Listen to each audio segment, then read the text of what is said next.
할렐루야. 네, 금요일날 오랜만에 뵙는 것만 같아요. 하나님의 은혜가 오늘 이 밤에 불타는 금요일 은혜를 사모하고 또 기도의 자리를 사모해서 나오신 여러분 모두에게 함께 하시기 바랍니다. 아멘. 옆에 있는 분들이 인사합시다. 사랑합니다. 보고 싶었습니다.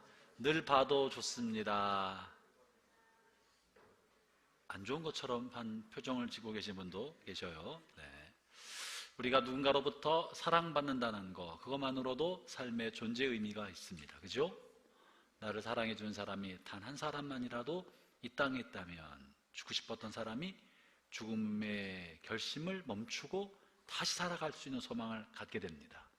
나를 사랑한 사람이 단 한 사람만이라도 있어도 삶의 의미가 있는 거예요. 그러니까 우리가 서로를 사랑한다는 것은 그 사람의 마음속에 삶의 의미를 주는 것이 되기도 합니다.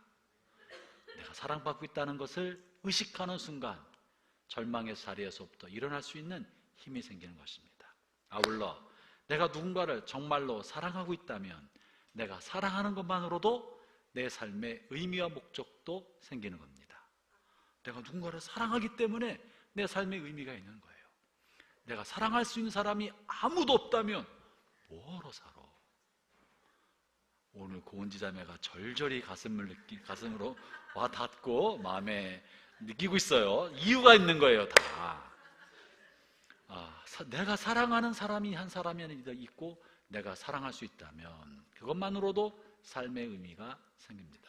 여러분, 그러므로 사랑을 하고 사랑을 받는 것은 내 삶이 사람답게 되게 만들어주는 것이고 내 삶에 희망과 용기를 주는 것이고 오늘을 살아갈 수 있는 목적을 갖게 만들어줍니다.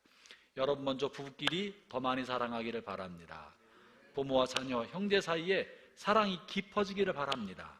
또한 동시에 우리 모두가 그리스도 안에서 가족인 것을 고백하면서 내가 내 옆에 있는 형제 자매를 더 잘 사랑하리라. 내가 돈을 버는 목적은 이 집사님 밥 사주는 것이 되기를 바랍니다. 또 저 집사님 밥 사주는 것이 되기를 바랍니다. 가끔 가다가 저 밥 사주는 것도 되기를 바랍니다. 웃기만 하고 대답을 안 해요. 네, 우리가 서로 돈 버는 목적이 있어야지, 그죠? 열심히 버는 것은 사랑하는 사람 잘 섬기려고 하는 거지 내가 그거 갖다 어디다 쓴다고 자꾸만 나를 위해서. 서로 사랑하는 거, 그 사랑하는 것을 잘 연습하는 사람이 사랑의 실력이 커가는 사람이고, 제가 인생을 살면서 조금씩 늘어가는 것은 나이를 먹는다고 성숙해지는 것이 아니라는 것을 50이 넘어가니까 깨닫게 됐어요. 그전만 해도 나이를 들으면 더 관대해지고 마음에 여유도 생기고 다른 사람에 대한 배려심도 깊어지는 줄 알았는데 절대 나이 먹어서 깊어지는 것이 아닙니다. 애쓰면서 성숙의 열매를 맺혀가는 것이지 시간이 만들어주는 것 아닙니다. 오히려 애쓰지 아니하면 나이를 먹을수록 힘이 빠지고 또 나를 이해해 준 사람이 많지 않다고 생각하고 내가 지금까지 누군가를 위해서 희생하는 삶을 살아온 것처럼만 생각해서 더 속이 좁아지고 더 옹졸해지고 소심한 사람이 되고 쉽게 상처받는 사람이 됩니다. 여러분, 부모님들이 여러분보다 쉽게 상처받을 수 있는 분이라는 사실을 잘 알아야 됩니다. 부모님이 젊었을 때는 젊음의 힘 때문에 많이 사랑을 해줬지만 나이 들면요, 젊은 날의 부모님이 아닙니다. 쉽게 상처받기 때문에 옛날처럼 함부로 대하면 안 되고 더 마음을 배려해야 되고 더 잘 받아줘야 됩니다. 나이를 들어가면서 이제 발견하는 거예요. 그렇기 때문에 우리는 사랑의 힘을 키우고 사랑의 실력을 키우고 사랑을 끝없이 연습합시다. 아멘. 밥 잘 사주세요. 그래도 아멘을. 네, 오늘 이제 우리가 계시록 절정을 향해 가고 있습니다. 지난 20장까지는 짐승과 용, 그리고 사탄, 악의 세력을, 그리고 그를 따르는 무리들을 주께서 불과 유황으로 심판하시고 역사의 마지막에 준엄한 심판으로 세상을 싹 쓸어버리셨어요. 마치 폭풍우, 먹구름 속에 폭풍우 치는 그 어떤 날에 폭우가 멈춰지고 먹구름이 거치자 찬란한 햇빛이 대지를 비추는 것처럼 그 주님의 준엄한 심판이 멈춰지고 이제 새하늘과 새 땅이 장엄하게 펼쳐지는 것이 21장과 22장입니다. 오늘부터 살펴볼 21장, 22장은 둘이 같이 묶여 있습니다. 어떻게 보면 21장의 내용이 22장에서도 반복됩니다. 그래서 시간의 경과라기보다도 사실은 하나의 내용을 조금 반복하면서 조금 더 자세히 서술하기도 하고 어떤 건 뒷부분에서 앞부분을 간단하게 요약해서 설명해 주기도 합니다. 이것을 전체적으로 뭐라 말할 수 있느냐? 오늘 제목이 뭐예요? 주보를 들고 다니시던지 외워서 다니시던지 도대체 오늘 뭘 기대하고 오셨어요? 제목이라도 보고 와야지. 진짜 이해할 수 없는 분들이 계시네.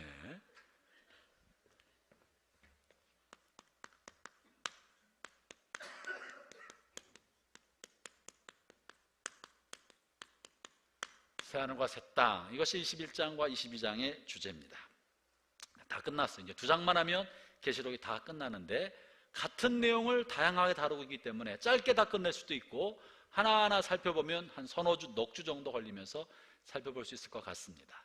이제 마지막 마무리를 하면서 먼저 이제 역사의 지평을 한번 전체적으로 점검해 보면서 이 계시록 전체를 한번 우리가 생각해 보려고 합니다. 나는 똑바로 그리려고 그렸는데 왜 얘가 똑바르지 않지? 나이를 먹어가면 이렇게 손끝이 떨려요. 분명히 똑바로 그렸는데 이거 진짜 걱정되네. 이거 요즘 제 아내가 저를 보고 걱정을 많이 해요. 당신 병원에 가봐야 되는 거 아니냐고. 다시 한번 똑바로 그려보겠습니다. 됐나요? 사실 위로 그린다고 그린 거야 이번에는. 그러니까 똑바로 됐어요. 여기는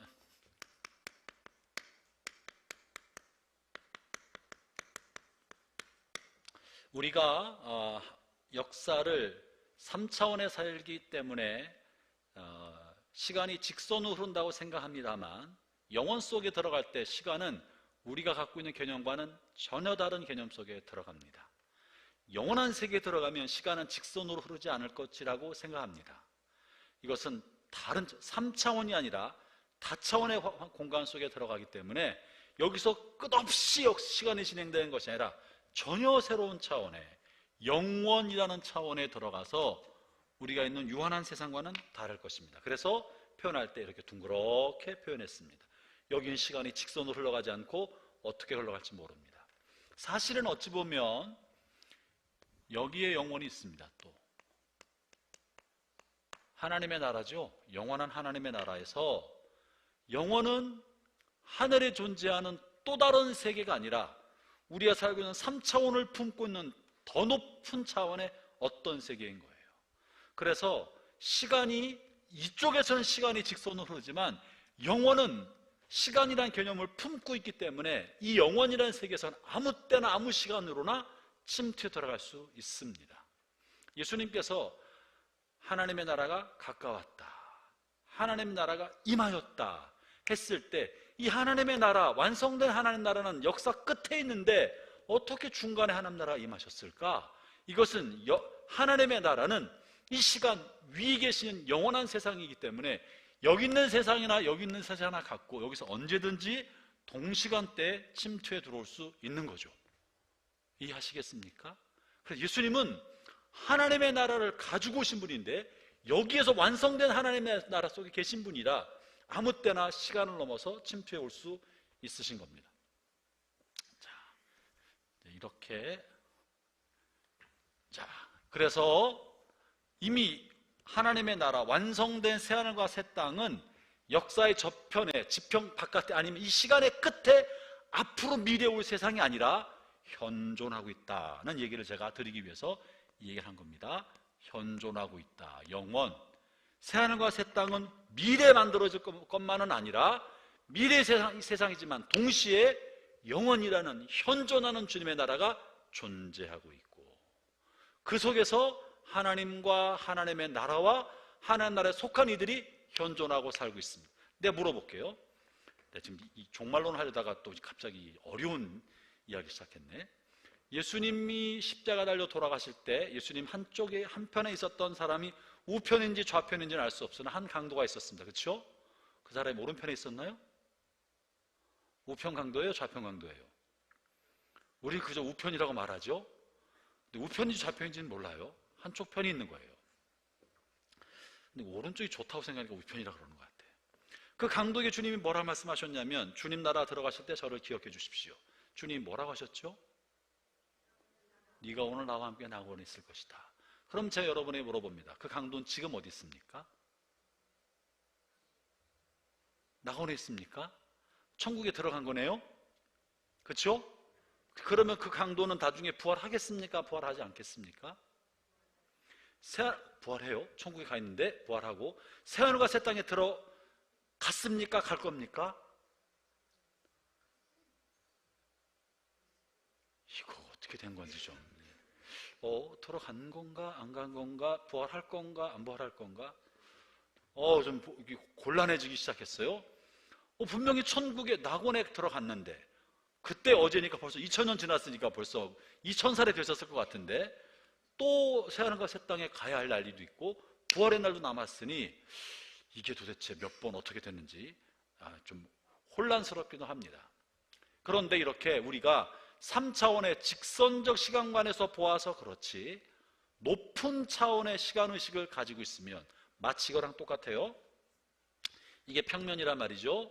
평면은 2차원이니까 3차원인 우리가 볼 때, 1차원 직선으로서 볼 때 얘에서 여기까지 가려면 수많은 점들을 순서대로 거쳐야만 갈 수 있잖아요. 3차원인 제가 여기서 여기까지 갈 때 굳이 이러고 가야 돼요? 이렇게 가면 돼요. 굳이 이렇게 거칠 필요 없이 그냥 이렇게 가면 되는 거예요. 그죠?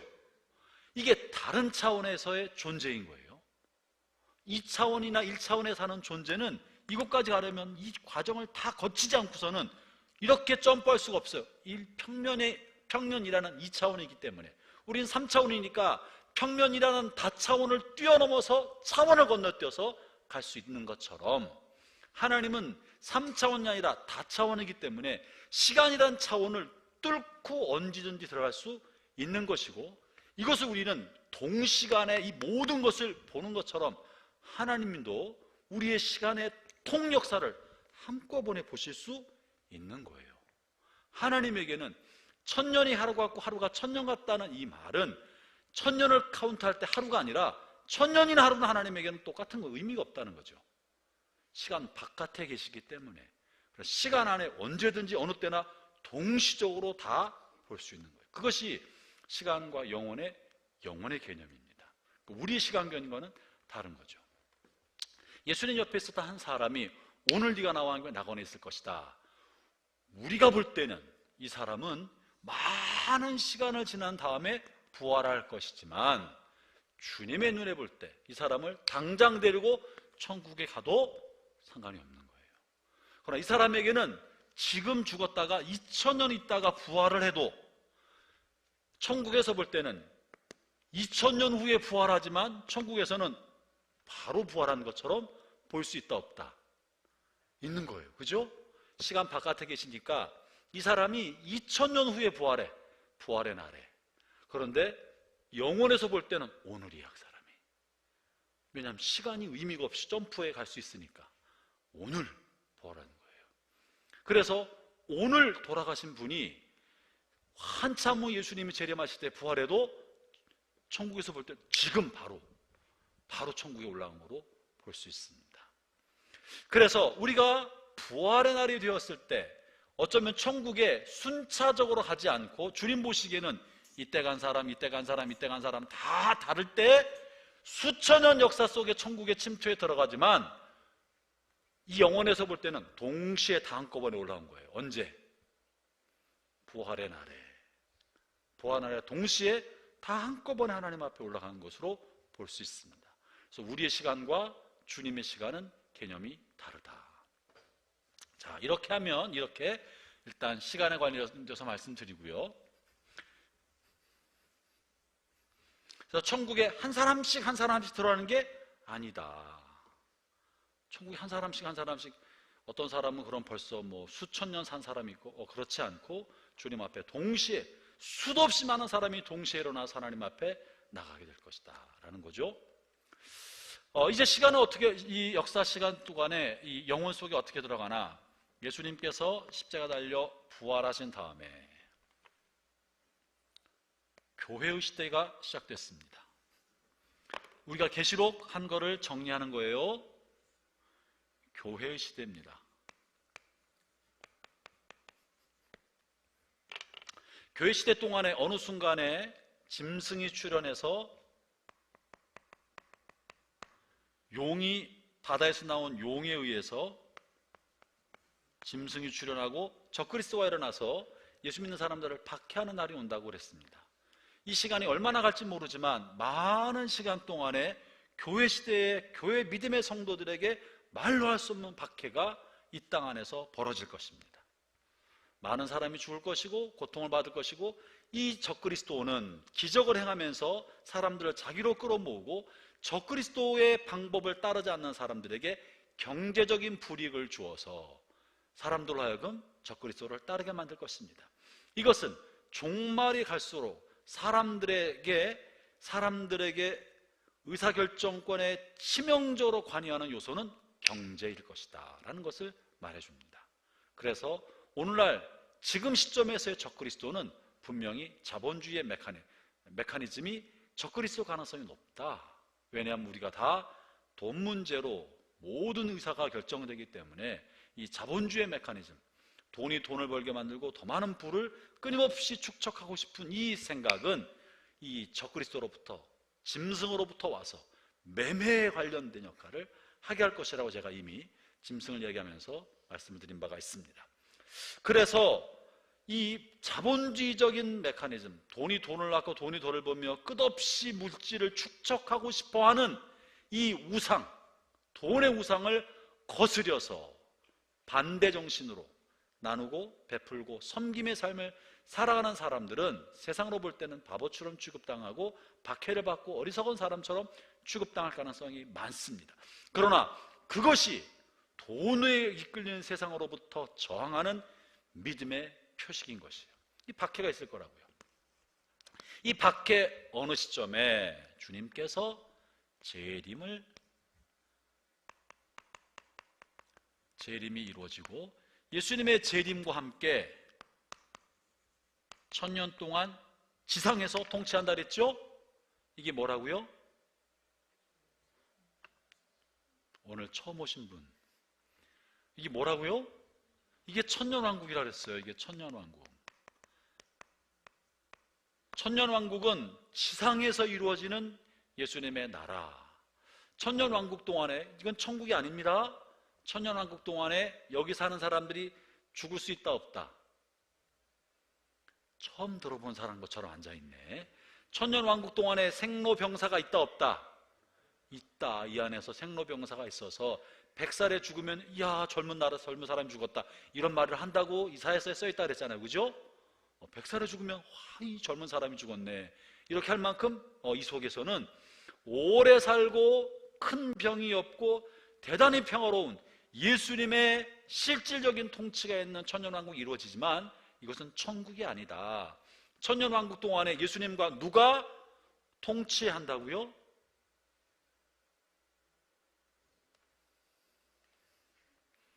진짜 처음 오신 분들이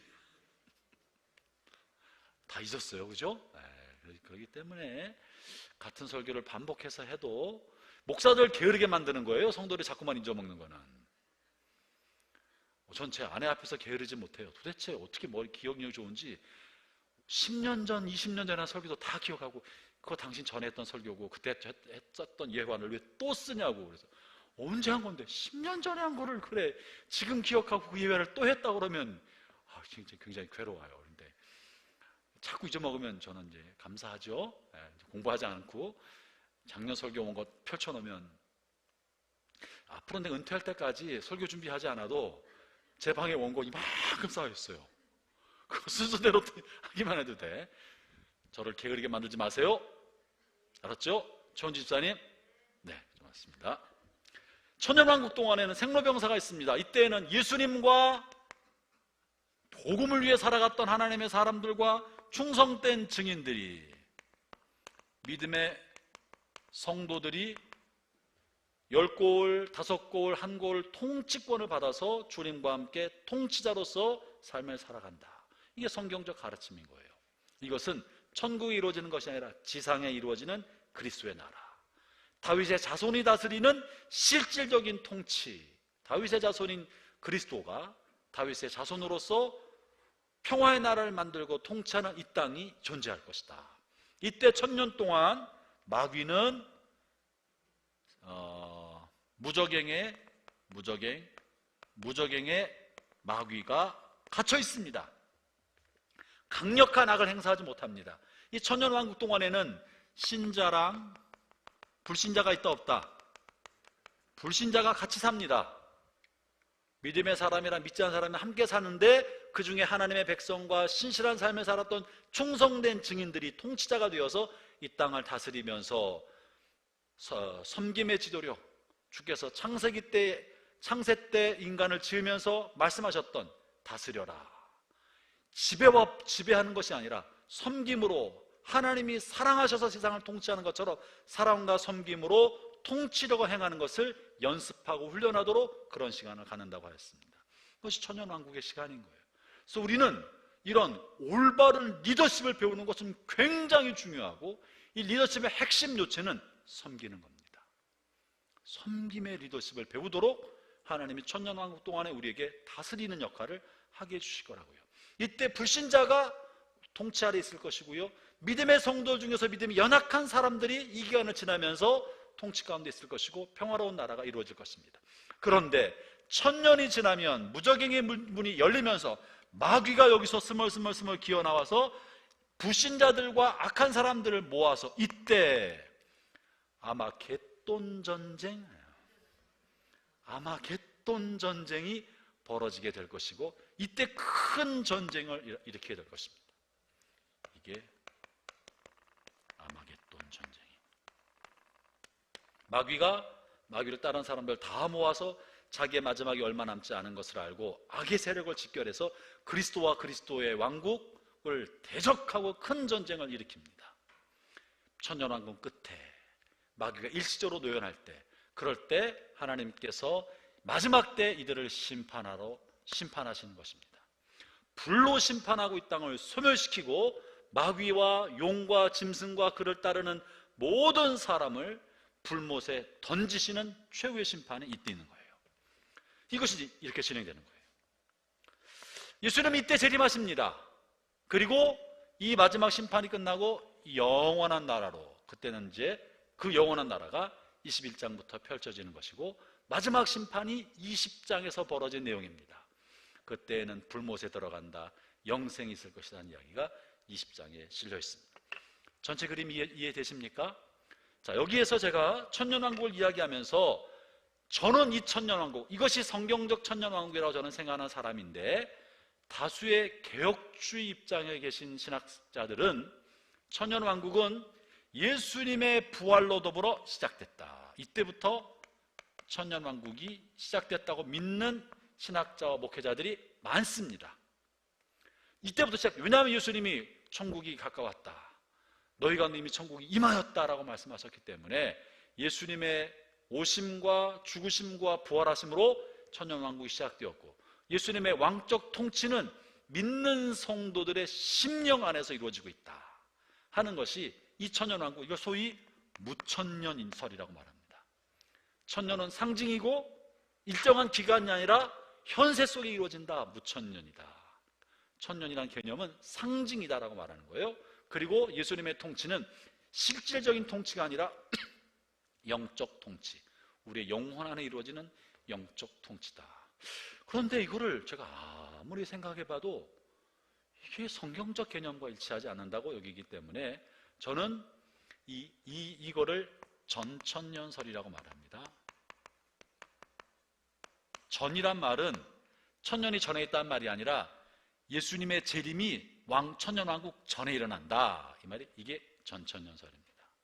천년왕국이 재림 전에 있는 것이 아니라 예수님의 재림이 전에 일어나고 그 다음에 천년왕국이 그 다음에 온다는 게 전천년설입니다. 그래서 일반적으로는 이 무천년주의나 전천년설이 있고, 혹은 후천년은 굉장히 말이 안 되는데, 제가 이것도 말씀을 드렸습니다.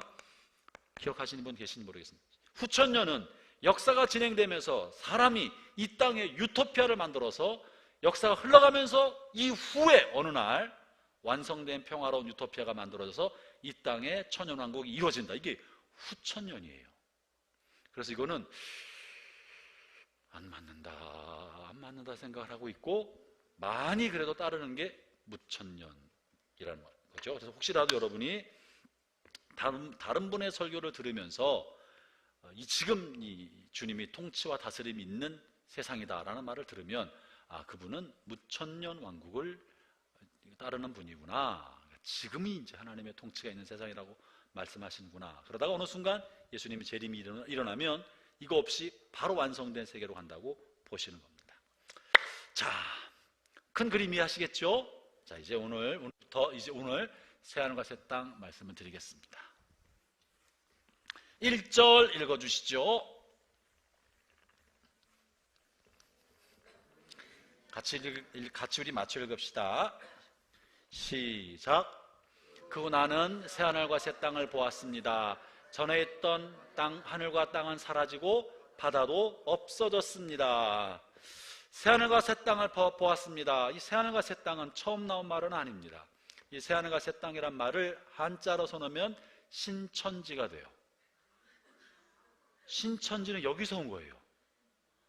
옛날 한자어에는 신천신지라고 써 있었고, 묶어서 신천지라고 옛날 한자어 성경에는 그렇게 써 있었어요. 그래서 이 신천지가 하여튼 좋은 거는 다 가지고 가는 거예요. 신천지가 여기서 온 겁니다. 본인들이 신천지에 들어가는 선택받은 백성들이라는 거죠. 이 터무니없고 허무맹랑한 새하늘과 새 땅은 계시록에만 나온 말은 아닙니다. 오늘 제가 새하늘 새 땅이 뭔지 좀 자세히 다루고 어떤 사건이 일어나는지 한번 좀 살펴보겠습니다. 새하늘과 새 땅이 뭔가? 첫 번째, 새하늘과 새 땅은 구약이나 예언의 성취입니다.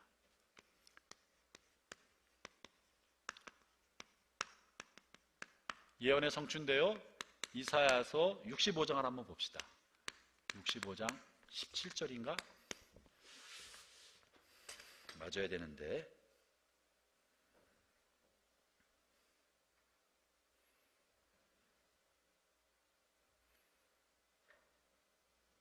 네, 이사야 65장 17절 한번 펼쳐주시겠습니까?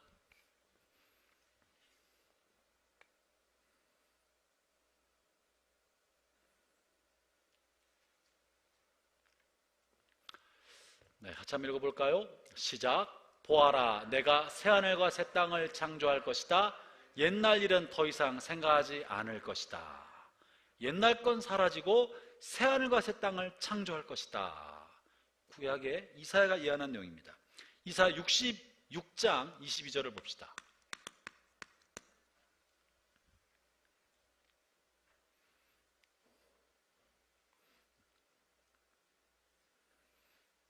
같이 읽어볼까요? 시작. 내가 내 앞에 영원히 있을 새하늘과 새 땅을 만들겠다.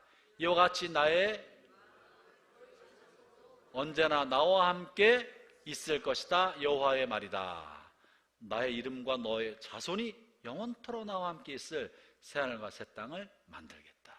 새하늘과 새 땅은 요한이 처음 계시받은 것이 아니라 이미 오래전 선지자에게 하나님이 예언으로 보여주신 겁니다. 하나님 보여주신 거예요.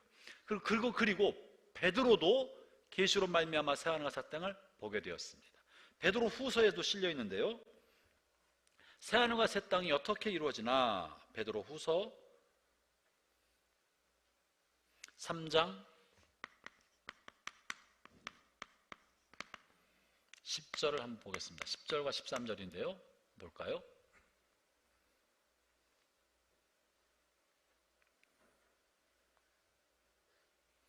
(10절) 시작. 하지만 주님의 날은 도적같이 갑자기 올 것입니다. 하늘이 큰 소리를 내며 사라지고 하늘에 있는 모든 것들이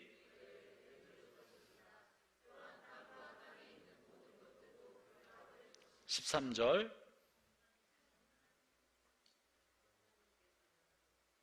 시작. 하나님께서는 우리에게 약속하셨습니다. 정의가 살아있는 새하늘과 새 땅을 우리에게 주시겠다고 말입니다. 이렇게 예언에 관한 성취입니다. 새하늘과 새 땅. 그리고 새하늘과 새 땅이 이루어질 때 어떤 일이 벌어지냐? 이것은 이전에 있었던 땅과 하늘과 바다는 다 사라지게 될 것이다. 베드로후서도요, 하늘이 불타서 없어질 것이다, 말려서 사라질 것이다 라고 말하고, 오늘 계시록 21장 1절에서도 처음 하늘과 땅이 사라지고 바다도 사라질 것이다 라고 말하고 있습니다. 이전의 세상은 없어진다. 다시 말하면 전혀 새로운 세상이라는 겁니다. 새하늘과 새 땅은 이전에 있던 것을 조금 변형시키거나 갱신하거나 고쳐 쓰는 차원이 아니라 완전히 새로운, 전적인 새로운 세상이라는 거예요. 그것이 중요한 두 번째 특징입니다. 이 두 번째 특징에서 유념해 보아야 할 것은 새하늘과 새 땅은 이전 것이 없어진 다음에 만들어진다는 거예요. 이전 것과 하나님의 나라의 것이 공존하지 않는다는 거예요. 공존하지 않는다. 적절하게 공존하지 않는다는 거예요. 이사야에서도 옛날 것이 없어질 것이다, 내가 새 것을 창조하겠다고 말씀하지 않으셨습니까?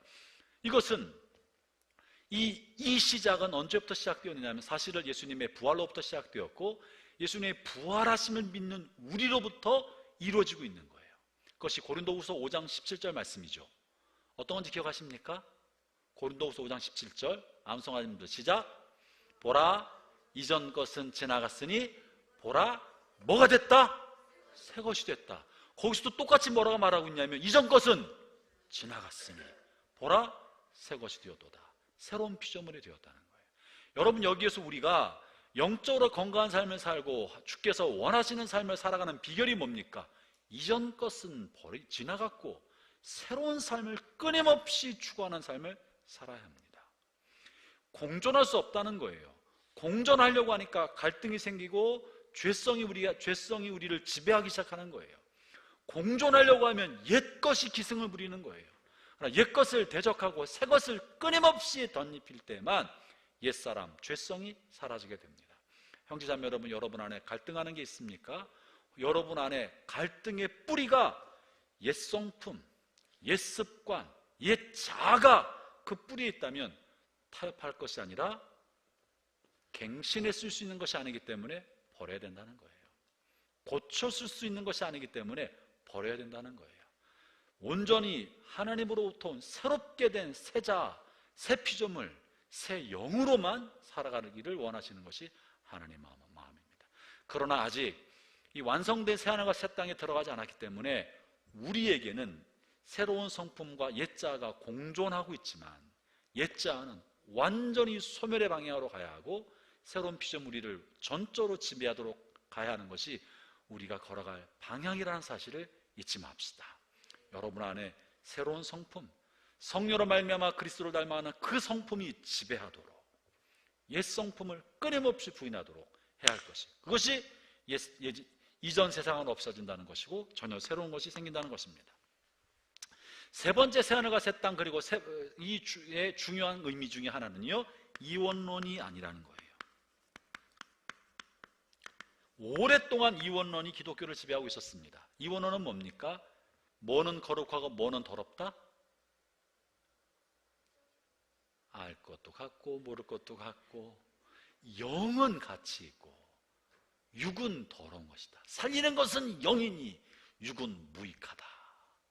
영적인 것은 거룩하지만 물질적인 것은 악하거나 더럽거나 하나님 나라의 배척이 된다. 하나님은 영이시기 때문에 물질에 속한 것들은 악한 것이다 라는 사고방식과 의식입니다. 이것이 어느 정도는 성경적인 것처럼 보입니다. 지금 제가 말했던 몇 가지가 다 성경에서 나온 단어가 아닙니까? 그러나 전체적으로는 그렇지 않다는 거예요. 오랫동안 기독교가 이 이원론의 함정에 빠져 있었습니다. 사실 이원론의 뿌리는 성경이 아니라 알다시피 플라톤 사상이에요. 플라톤의 이데아론이 거기서 온 것이에요. 보이는 것은 이데아 세계의 그림자다. 이건 진짜가 아니다. 진짜는 이데아 다른 곳에 있다는 거예요. 그리고 그 플라톤의 이데아론 이원론에서 영향을 받은 영지주의가 이것을 계승해서 물질은 악하고 영은 거룩하기 때문에 예수님은 영으로 계셨지 물질이 생기고 육이 없었다, 육신으로 오신 것이 아니다, 영지주의입니다. 그 영향이 기독교 안에도 여전히 남아있어, 오랫동안 남아있어서 우리도 영적인 것은 거룩하고 영적인 거, 육적인 것은 마치 잘못된 것처럼, 아무것도 아닌 것은, 돈은 악한 것처럼, 건강 관리하려고 그러면 육적인 삶을 산다고 생각하는 것처럼, 이 사회와 이 세상은 다 썩어질 장망성, 장차 멸망할 도성이기 때문에 이것은 가치 없고 영혼 구원만, 영만, 이렇게 생각하는 것은 전부 다 잘못된 이원론입니다.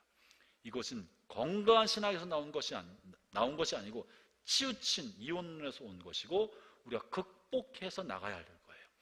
본문에 보면 바다가 사라졌지만, 땅도 사라졌고 하늘도 사라졌지만, 주께서는 하늘과 땅과 바다를 없애버린 것이 아니라 새롭게 하신 거예요. 그죠? 새롭게 하신 거예요. 우리 영혼만 새롭게 한 것이 아니라 하나님은 하늘도 가치 있게 보시고 땅도 소중히 여겨서 이것을 새롭게 하신 거예요. 왜? 땅과 바다와 하늘이 인간의 죄로 인하여 오염되고 타락하기 때문에 그런 것입니다. 아담과 하와가 죄를 지었을 때 땅에서 가시와 엉겅퀴가 일어났습니다. 예언서에 인간이 타락하면 땅이 저주를 받아, 이런 표현이 수도 없이 많습니다. 그렇기 때문에 인간의 죄로 인하여 오염된 땅과 바다와 하늘을 새롭게 하시는 것이 하나님의 뜻이지, 이 물질적인 세계는 버림받아야 될 세계가 아니고 천국은 영으로만 구성된 것이 아니다. 우리 육체의 부활을 믿는 사람들입니다. 그죠? 육체의 부활을 믿는 사람이지 육은 쓸모없게 된 것이 아닌 것입니다. 그렇기 때문에 건강한 신학적 사고, 건강한 신앙은 육신의 건강도 영적인 건강만큼이나 잘 돌보는 거예요. 건강 관리해야 됩니다. 그냥 우리 몸에 콜레스테롤을 디룩디룩 끼게 만들게 하면 안 됩니다. 그냥 당뇨가 계속 나오도록 단 거 많이 먹어서 몸이 신체 밸런스를 무너뜨리면 안 되는 겁니다. 육신을 건강하게 돌보는 것이 우리 영혼을 돌보는 것만큼이나 가치 있습니다. 물론 육신만 돌보면 문제가 있는 거죠. 우리의 지성을 잘 돌보는 것은 굉장히 중요한 일입니다. 많이 독서하고 건강한 생각을 하고 건강한 사람들과 정서적으로 지적으로 균형 잡힌 사람들, 인격적인 사람들과 대화를 나누면서 내 생각이 치우친 거, 기울어진 거, 편협한 것을 보완해 나가는 건강한 대화, 토론, 독서, 그 다음에 신문, 그 다음에 시사성 있는 글들을 읽는 것은 굉장히 중요합니다. 그래서 유명한 신학자들, 칼 바르트는 한 손에는 성경을, 한 손에는 뭐를? 돈을? 아니고 신문을, 사회적인 관점을 가지라는 것입니다. 그리고 화란의 종교 개혁자 중에 한 사람인 아브라함 카이퍼는 이 땅의 모든 영역은 하나님이 통치하시고 그 통치 안에는 영역별로 주권이 있다. 하나님이 세우신 교육계에는 그리스도를 따르는 예수 믿는 사람이 교육계에 들어가서 지배하는 것이 아니라 건강한 교육적 철학을 가진 사람이 교육계를 이끌어가는 거예요. 예수 믿는 사람이 수장이 되는 것이 하나님 나라가 되는 것이 아니라 하나님은 예수 믿는 사람과 상관없이 하나님의 정원이기 때문에 각 영역의 지도자들과 제사장들을 배치했는데 신앙과 상관없이 각 영역 안에는 그것을 이끌어갈 만한 리더십과 그것을 다스려갈 만한 사람들을 세우셨다는 거예요. 그게 영역 주권입니다. 예수 믿는 사람이 해야 된다는 것은 로마 카톨릭의 사고방식이고 잘못된 생각인 거예요. 그러니까 우리도 신앙 유무를 떠나서 건강한 지성과 건강한 사고방식과 건강한 철학과 건강한 역사의식을 가진 사람으로부터 배울 필요가 있다 없다? 배워야 되는 거예요. 신앙것만 배운다고 하면 얼마나 좁아. 뭘 얼마나 한다고. 그 분야의 전문적인 식견을 가진 사람이 따로 있고 그것은 영역별로 나눠 있는 거예요. 종교 영역은 종교 영역, 기독교 영역 안에 위임받은 사람이 있어요. 저는 신앙의 영역에서 하나님으로부터 위임받은 사람이 한 사람입니다. 제가 정치 지도자가 되면 되겠어요? 안 되겠어요? 뭘 안다고. 성경밖에 모르는 사람이 정치를 어떻게 합니까? 또 경제를 어떻게 운영합니까? 나한테 돈 맡기면 다 날려먹는 거지. 목사한테 어디 투자하면 좋을지 물어보지 마세요. 내 돈 관리도 못하는데 내가 어떻게 걸고 그런 거 어떻게 해? 어떤 분들 어디서 땅 사고 집을 사면 좋겠습니까? 그걸 나한테 물어봐. 그건 부동산 투자한 사람한테 물어봐야지. 그거 어떻게 알아? 아이들 어느 대학 가면 좋을까? 그걸 나한테 물어봐. 담임선생님이랑 상의해야지 그걸.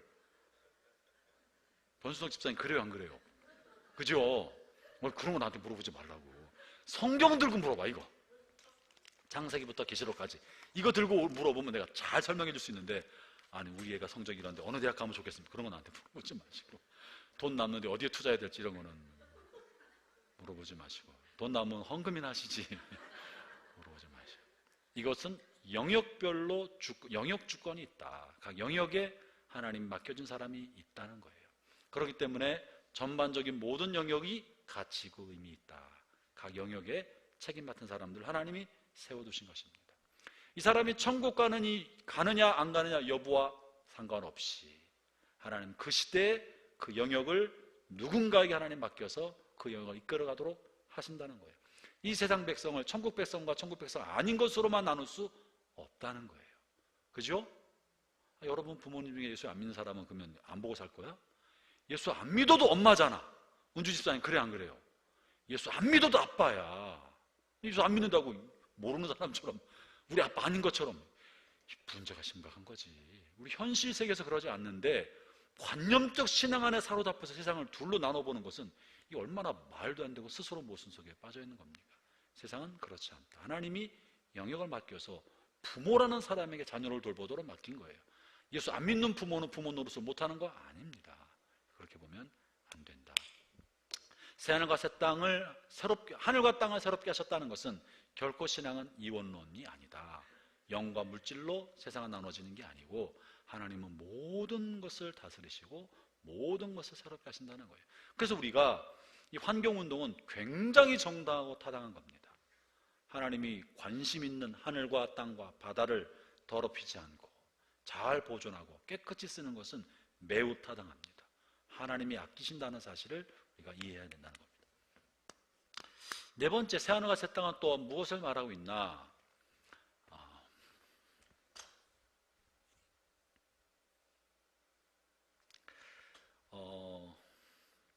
새하늘과 새 땅은 이건 좀 여러분이 좀 아마 낯선 개념인지 모르겠는데 옛 에덴 동산의 재생이 아니라는 겁니다.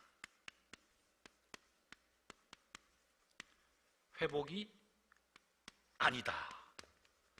어떤 사람은 새하늘과 새 땅은 옛 에덴의 회복이라고 생각한 사람이 있을 수 있습니다. 타락했던 것을 원래대로 회복시키는. 근데 자세히 살펴보면 그러지 않습니다. 볼까요? 새하늘과 새 땅에 제일 먼저 등장하는 게 뭐죠? 성경을 보세요. 제 얼굴을 보지 말고. 뭐죠? 2절 보면 써 있잖아요. 2절 같이 읽어보겠습니다. 시작. 그리고 거룩한 성 새 예루살렘이 하나님이 계신 하늘로부터 내려오는 것을 보았습니다. 거기까지. 새하늘과 새 땅이 열리면서 제일 먼저 하나님이 등장시킨 게 뭐예요? 예루살렘 성이에요. 제가 물어보겠습니다. 성, 영어로는 city라고 되어 있어요. 도시입니다. 성이나 도시나 에덴 동산에 있었어요, 없었어요? 헷갈리기 시작하죠? 에덴에도 있지 않았을까? 성을 제일 먼저 만난 사람은 누군지 기억하십니까? 가인의 아들 에녹이에요. 가인이 자기 아들을 위하여 성을 쌓고 에녹성이라고 이름을 명칭했습니다. 성은 믿음의 조상인 아벨이나 셋이 만든 게 아니라 가인이 최초로 지은 거예요. 그 아들이 이 가인의 집안에서 만든 게 성이에요. 또 물어볼까요? 음악은 누가 먼저 했을까요? 다윗이 어린 시절 살았던 목동 생활, 유목 생활은 누가 먼저 했을까요? 음악은 다윗이 만든 게 아닙니다. 목동은 예수님이 시작한 게 아닙니다. 다 가인의 가문에서 나온 거예요. 창세기를 자세히 보세요. 가인의 가문에서 나온 거예요. 그런데 가인의 가문에서 나온 음악을 예배 시간에 쓰고 있어요. 우리는 가인의 가문에 나온 목동을 예수님이 나는 목자다 라고 비유를 하고 계셔요. 가인의 가문에서 나온 성을 여기 등장하고 있어요. 이건 뭘 말하냐면 새하늘과 새 땅, 이 영원한 세상에 들어가는 것은 옛 에덴의 회복, 다시 말하면 옷 다 벗고 이렇게 사는 원시 생활의 회복이 아니다. 그리고 하나님의 나라는 아무것도 사람이 손대지 않은 과거 시대가 이게 원형이지만 이것이 최상의 가치는 아니라는 거예요. 원형이지만, 에덴이 원형이지만 에덴이 최상의 가치는 아니고, 하나님은 역사를 진행시키면서 하나님의 계시를 발전시켜서 더 나은 세계를 향해서 가게 만든다는 것을 보여줍니다. 그리고 역사 가운데 벌어지는 많은 사건과 인간의 문화적 산물 중에는, 인간이 만든 문화적 산물 중에는 사실은 하나님이 주신 계시로 인하여 영혼으로부터 유발된 것들이 있어서 인간의 문화적 산물 중에 일부가 완성된 천국으로 계승된다는 거예요. 이해하시겠습니까? 이 성은 가인이 쌓았지만 예루살렘 성이라고 표시하고 있고, 이사야에 보면 성에 이것도 들어가고 저것도 들어가고 수많은 물질 문명의 어떤 창조 물질 문명으로 인하여 나온 문화적 산물들이 천국 속으로 들어간다는 표현이 있습니다. 아울러 계시록 좀 전에 지금 읽은 21장 그 뒤에 보면 성에 문이 있어요. 길이 있어요. 길은 누가 닦은 건데? 성문은 누가 만든 건데? 아담과 하와가 만든 거 아니잖아요. 그죠? 이런 문화적 산물이 마지막 때에 계승된다. 이것은 인간이 만든 모든 문화가 천국에 계승된다고 말하는 것은 아닙니다만, 분명한 사실은 인간의 문화적 산물 중에 어떤 것들은 천국까지 계승되는 게 있다. 이것은 결국 하나님이, 이건 인간의 만든 것이 어떻게 하나님 나라에 들어가겠어요? 중요한 사실은 여기 다섯 번째, 중요한 사실은 이것이 어디로부터 오느냐 하면 하늘로부터 온다고 써 있어요. 새하늘과 새 예루살렘이 하나님으로부터 온다. 다섯 번째 또는 전적으로 하나님으로부터 만들어진다. 이게 새하늘과 새 땅의 특징인데요, 그것이 2절에 써 있는 거예요. 그리고 거룩한 성 새 예루살렘이 하나님이 계신 하늘로부터 내려오는 것을 보았습니다. 사람의 손으로 만든 것이 아니고, 사람의 것이 이어지는 것이 아니고 전적으로 하늘로부터, 하나님으로부터. 그렇다면 이 성은 원래부터 있었던 거예요. 그죠? 원래부터 있었던 건데 하나님의 계시가 피조물 인간 사이에 스며들어서 인간이 하나님으로부터 준 지혜와 계시의 영향을 받아 원래 천국에 있는 것을 지혜로 깨닫고 이 땅에서 만들어낸 것들이 있는 거예요. 우리가 만든 게 천국에 가는 게 아니라 원래 하나님 나라에 있는 것이 하나님이 우리에게 주신 계시, 일반 은총, 일반 계시 은총의 빛을 따라 이런 어떤 걸 만들어냈고, 그것은 이미 천국에 있는 거였다는 거죠. 다시 말하면 이제 정리합니다. 지금 이야기가 굉장히 중요합니다. 계시는 원래 있었던 것이 완성이 아니라 인류 역사 가운데 하나님 계시를 계속 주신다. 그러므로 계시는 시간이 갈수록 하나님이 원하시는 더 높은 차원을 향해서 발전해 간다는 거예요. 여기 이해하시겠습니까? 제가 좀 더 설명해 볼게요. 이 생각이, 원형 계시가 진짜고 이게 최고다라고 믿는 분과 계시가 발전되어서 하나님의 온전한 계시를 향해 간다고 믿는 사람은 인생을 살아가는 방법이 달라집니다. 원형 계시가 진짜라고 생각하는 분들은 자꾸 과거로 돌아가요. 옛날에 오리지널이 있었고 지금은 계속 타락해 간다. 시간이 갈수록 타락해 간다. 미래에 대한 소망과 기대가 있어요, 없어요? 없지. 타락해 가는데. 빨리 죽어 천국 가는 게 더 낫지. 역사가 진행할수록 타락해 가는데. 그러니까 세상에 소망을 두지 않고 이 세상에 관심이 없어요. 옛날로 돌아가려고 그래요. 옛날을 복원시키려고 그래요. 왜냐하면 옛날이 계시의 오리지널이 있었으니까 옛날을 복원하려고 그래요. 3월 달에 저희가 이스라엘 갔다 왔잖아요. 그죠? 아시나요? 관심 있잖아요. 그죠? 이스라엘 가서 제가 한 지역을 방문했다가 깜짝 놀랐어요. 그건 어디냐면 실로라는 동네예요. 실로는 엘리 제사장이 성막을 짓고 살았던 동네입니다. 엘리는 한나가 기도했던 실로는 한나가 와서 기도했던 곳이고, 한나를 바라보면서 너 왜 술 취했냐라고 말한 사람이 엘리 제사장이에요. 그 엘리가 있었던 곳이 실로였는데, 실로는 어떤 곳이냐면 이스라엘 백성이 가나안 땅을 점령하고 들어와서 가나안 땅에 법궤를 모신 데가 어디냐? 실로예요. 가나안 땅에 들어와서 실로에 성막을 짓고 실로의 성막 안에 법궤를 모시고 가나안 땅에 있었던 모세의 성막이 그대로 이주해서 지어진 데가 실로였었습니다. 근데 이스라엘이 정복 전쟁을 하면서 실로에 가서 제사를 드렸던 거예요. 또 너무 머니까 다른 데서도 산당을 세웠지만 주된 곳은 실로에 있었고 제사장이 거기 있었습니다. 그래서 엘리가 거기 있었고, 블레셋가 전쟁을 하게 되었을 때 엘리 아들 홈리와 비나스가 전쟁에 지니까 어떤 방법을 사용해요? 하나님의 능력과 임재의 상징인 법궤를 메고 나가서 블레셋과 싸우다가 대패하고 법궤를 빼앗기지 않습니까? 그게 실로 성막에 있던 법궤였던 거예요. 나중에 하나님의 은혜로 법궤가 다시 돌아왔는데, 그 법궤가 결국 그 다음에 다윗의 궁으로 들어갑니다. 다윗의 궁으로 들어갈 때까지 잠시 잠깐 돌아다녔지만 홈리와 비나스가 법궤를 뺏기기까지는 실로에 있었습니다. 그 기간이 무려 360년가량이 됩니다. 그러니까 광야에 있었던 40년보다 훨씬 긴 시간을 실로에 있는 성막에 법궤가 있었습니다. 그러니까 법궤가 가장 오래 있었던 곳이 실로였던 거예요. 이해하시겠죠? 저희가 실로를 방문했더니 아무것도 없어. 그러겠지. 실로 성막은 천막으로 되어 있었는데, 그런데 성막이 있었던 것으로 추정되는 유적지가 발굴됐어요. 그래서 거기에 대해 성막터를 해놨어. 거기를 방문하고 기도하고 있는데, 한 유대인이 정통 유대복을 입고 그 성막터에 와서 경전을 읽으면서 기도를 하기 시작하는 거예요. 왜 그랬을까? 벌판이에요. 유적지만 남아있어요. 아무것도 없어요. 그런데 터라는 흔적만 있고 거기 와서 기도를 하는 거예요. 왜 그랬을까? 1번, 오갈 데가 없으니까.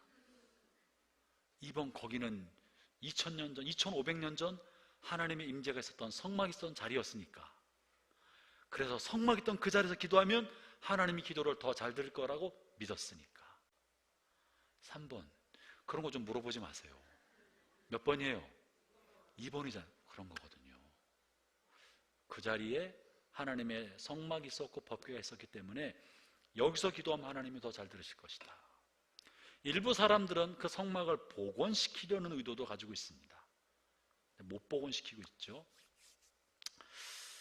제가 우리 교인, 그때도 이제 우리 같이 가셨던 분들이 계시는데 몇 분, 그 자리에서 그 유대인 보기 전에 이렇게 말했어요. 하나님의 역사는 진행하고 있는데 우리는 하나님이 지금 가는 자리를 보지 못하고 과거 하나님이 일하셨던 그 자리, 하나님의 발자국을 붙들고 다시 그것을 신성시하게 될 때 이것은 기독교 샤머니즘이 됩니다. 기독교 샤머니즘은 하나님의 무언가, 하나님을 상징하는, 또 하나님의 흔적을 상징하는 신성한 물건이나 신성한 장소나 그 무언가를 신성시 여겨서 그 흔적, 장소, 물건이 영험하다고 믿는 것, 이게 샤머니즘이에요. 기독교도 하나님의 인격을 알지 못하는 사람들은 흔적을 붙들고 거기에 영적인 효력이 있을 거라고 생각합니다. 이건 샤머니즘입니다. 신앙이 아닙니다.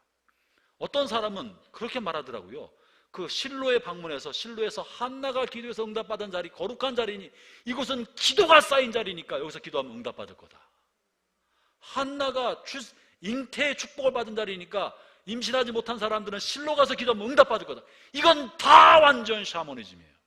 그런 기독교는 없습니다. 여러분, 그것을 신앙으로 착각하면 샤머니즘이고 무속신앙이지 신앙이 아닙니다.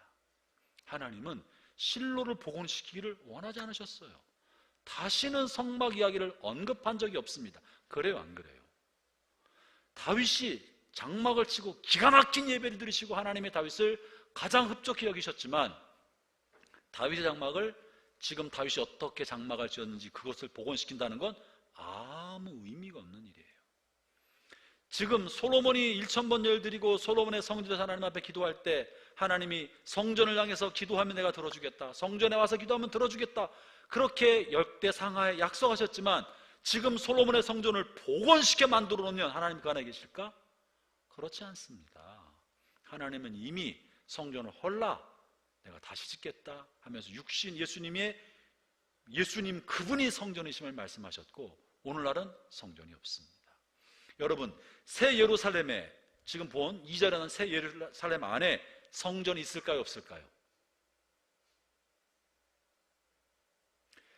하여튼 대답하기 어려운 질문만 내지.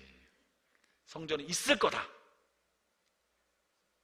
없을 거다, 이럴 줄 알았어. 이런 거 묻지 마지. 이제는 지금 내가 무슨 얘기를 하고 있어요? 하나님의 역사를 진행시키셔서 앞으로 가시지 뒤로 가서 옛날을 복원하도록 하지 않으신다는 거예요. 볼까요? 이 성전에 관련되어서 1장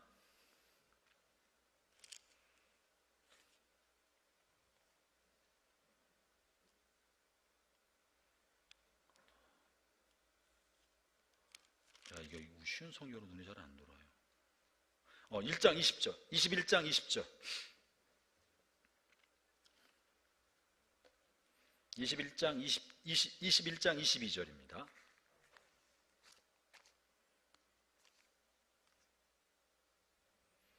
이거 할 일이 많은데 이거 진도를 못 나가네.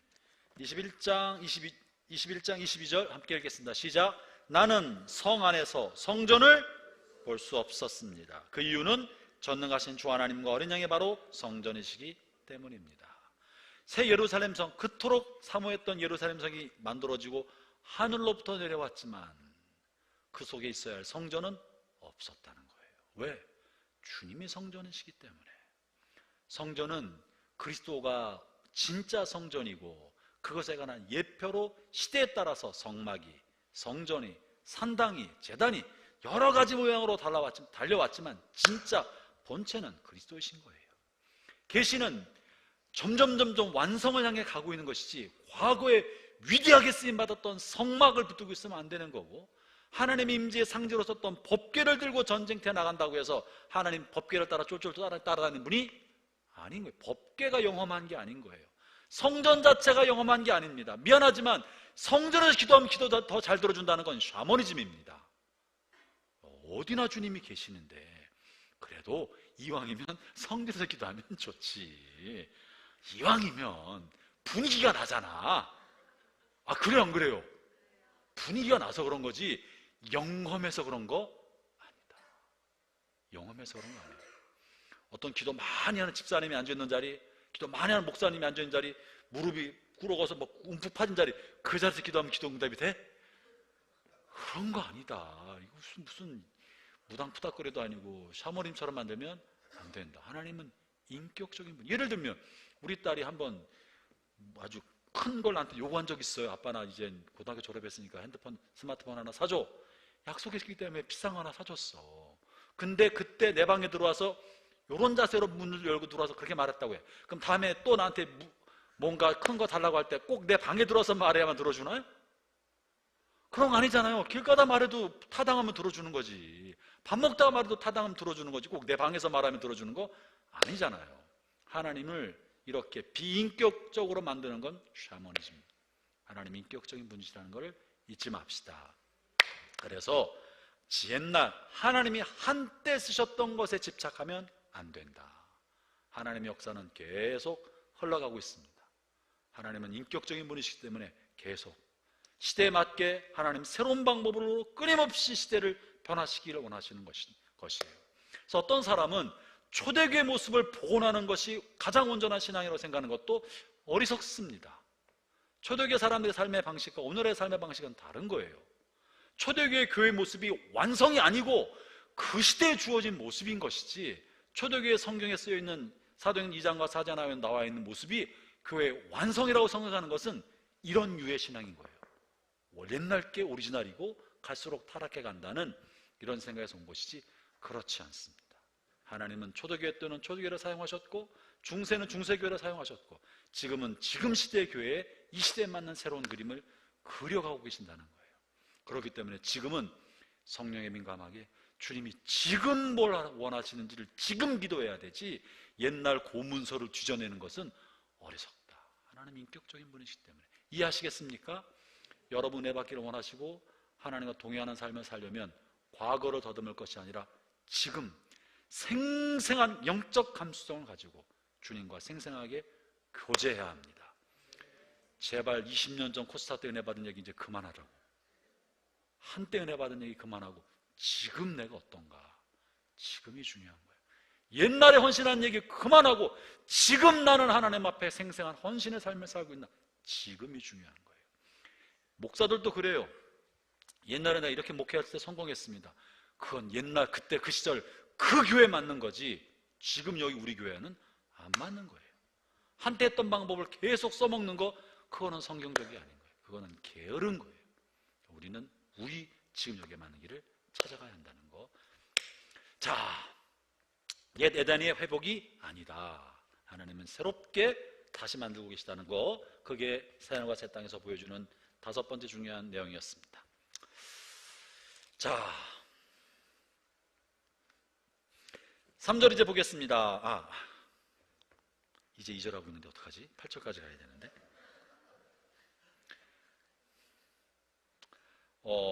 2절에서도 지금 이제 새 예루살렘 성만 봤는데요. 그 다음에 보면 나는 마치 신랑을 위해 단장한 신부의 모습을 보는 듯했습니다.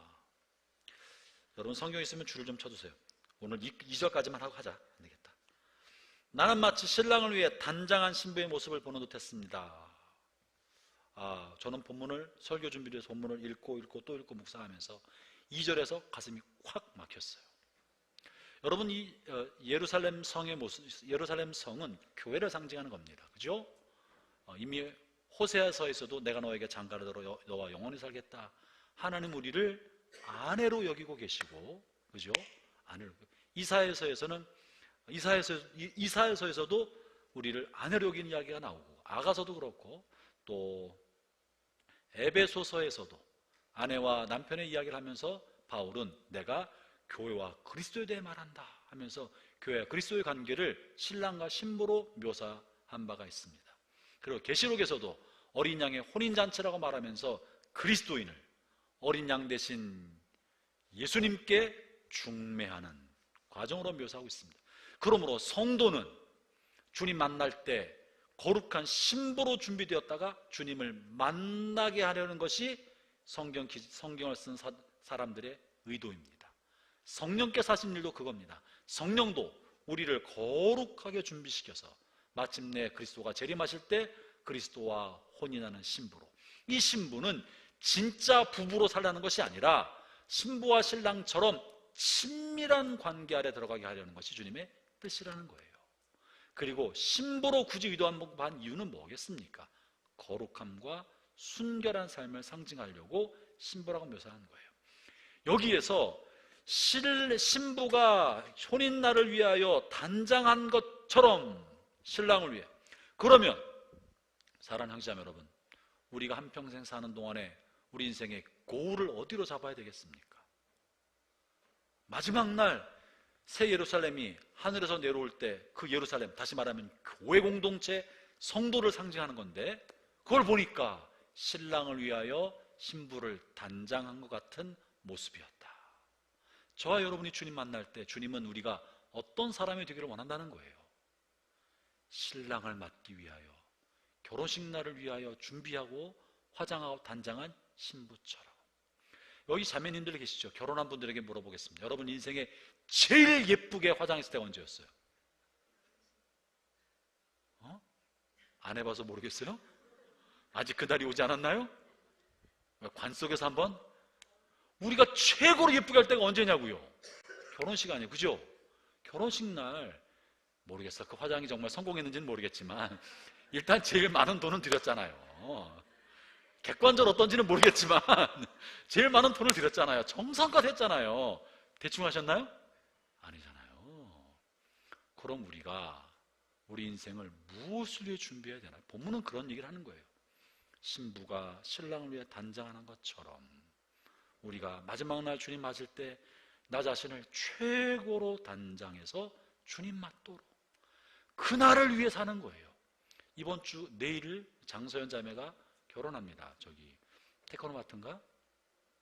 아마 오늘 밤 잠을 못 자겠죠.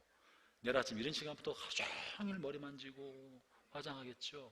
최고로 아름답도록 가장 빛나도록 화려해도 아무런 흠이 되지 않는 거예요. 화려하고 빛나고 광채나도록 준비할 겁니다. 그리고 그날을 준비하면서 보내왔을 겁니다. 우리도 마지막 날 주님 만날 때 최고로 나를 단장해서 부끄러움 없도록 여러분 주님 만나는 그날을 마치 우리가 인생의 최고의 날을 향해 하는 그 마음으로 살아가도록 하라는 것이 지금 2절에서 말해주고 있는 내용입니다. 그 말씀을 묵상해 보니까 제 마음가짐이 달라지는 거예요. 내가 뭘 위해 사는가? 그래, 주님 만날 때 부끄러움 없이 주님 만날 때 내가 주님 보시기에 거룩하고 깨끗한 모습이 되도록 그렇다면 내가 죽을 때 이 유산의 양이 주님 만난 거랑 무슨 상관이에요? 그죠? 내가 유산을 얼마나 남기는 게 주님 만나는 거랑 주님 맞을 때의 신부의 단장과 아무 상관이 없어요. 내 자녀에게 유산을 얼마나 남겨주는 거, 내가 우리 교인들 몇 명 만드는 거, 이거 주님이 관심 있을 것 같지 않아요. 내 생각을 달리 해야 되겠구나. 주님 보실 때 최고의 신부로 준비되려면 내 인격이, 모난 성격이 다듬어지고 준비되고 부드러워져서 주님의 신부다운 사람이 되는 것이 주님께서 우리에게 바라는 소명이 아니겠습니까? 여러분, 돈 쌓는 것으로 인생의 목표로 삼지 않기를 바랍니다. 세상에 업적을 쌓아놓는 것을 삶의 목표로 삼지 맙시다. 저 자신을 향해서도 말하는 거예요. 내가 이 땅에 사는 동안에 무슨 이름자라도 남기려고 하는 거 어리석은 일이다. 내가 주님 만날 때 부끄럽지 않도록. 계시록 전체를 통해 말하고 있는 핵심적인 이야기는 바로 그것입니다. 주님 만날 때가 다가오고 있다. 다가오고 있다. 이 말만 하고 마치려고 하는데요. 오늘 8절에서도 마지막에 한 부분 하나 주께서 계시록 전체를 관통하는 핵심 주제를 말하는 게 있는데요. 그것이 바로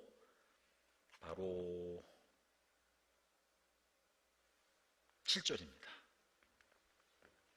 6절, 7절 읽고 이제 마치도록 하겠습니다. 제가 읽겠습니다. 보시죠. 또 그분이 이어서 말씀하셨다. 이제 다 이루었다. 나는 알파와 오메가며 처음과 마지막이다. 내가 목마른 자들에게 생명수 샘물을 거저주겠다. 이 말에 관한 내용은 다음에 말씀드리고 그 다음을 보세요. 승리하는 자들에게는 누구나 다 이것을 유업으로 받을 것이며 나는 그의 하나님이 되고 그는 나의 아들이 될 것이다. 딸도 될 것이다. 거기에 중요한 이야기는요. 승리하는 자에게는, 개역성경에는 이기는 자에게는 입니다. 이기는 자, 승리하는 자는 계시록 2장 3장에 7번이나 반복하고 있어요. 이기는 자는 이렇게 하겠다. 그리고 그 이후에 20장까지 내용이 뭡니까? 박해가 있고 고난이 있고 어려움이 있어도 뭐해라? 참아라. 인내해라. 박해 앞에 굴하지 말아라. 악의 거대한 세력 앞에 주눅들지 말아라. 이 땅에서 경제적인 손해를 엄청나게 입어도 육신적인 공격을 받고 몸이 상하게 된다 할지라도 심지어 목숨마저 잃게 된다 할지라도 굴복하지 마라. 타협하지 마라. 이겨내라. 그러면 반드시 상 받는다. 이게 계시록 전체의 주제입니다. 새하늘과 새 땅을 펼치면서 이야기하실 때도 저는 이 글을 읽고 깜짝 놀랐어요. 다시 이기라는 말씀을 하시는구나.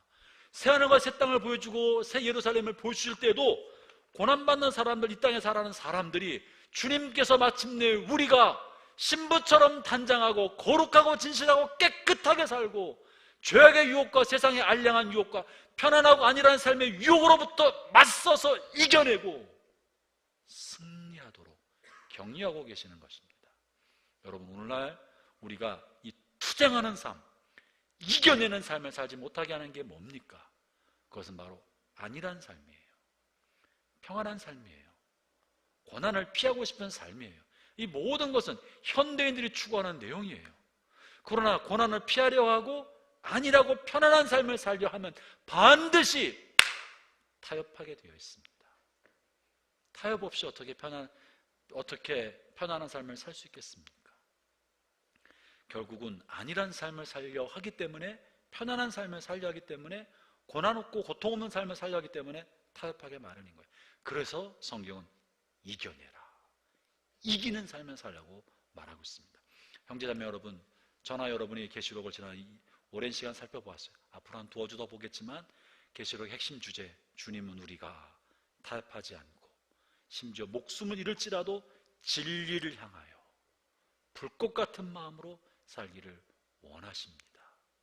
깨끗한 신부로서 준비되어 주님 만날 때 세상 사람들은 다 이해하지 못해도 주님 한 분을, 그 한 분만을 만족시키는 것으로 내가 가치 있게 여기는 삶을 살아가기를 원하십니다. 오늘 다시 한번 우리 마음을 붙듭시다. 세상 사람들 어떻게 우리 마음을 알겠어요? 그분들은 주님 나라에 관한 소망이 없는데, 주님으로부터 신부처럼 대접받지 못할 사람들인데, 그러나 우리의 삶의 고울이 내가 주님 앞에 나 자신을 혼인날을 위해 단장하고 있는 신부처럼 준비됐다가 마침내 그 앞에 그렇게 서는 것이 나의 삶의 목표라면 삶의 방법이 좀 달라지지 않겠습니까? 기도합시다.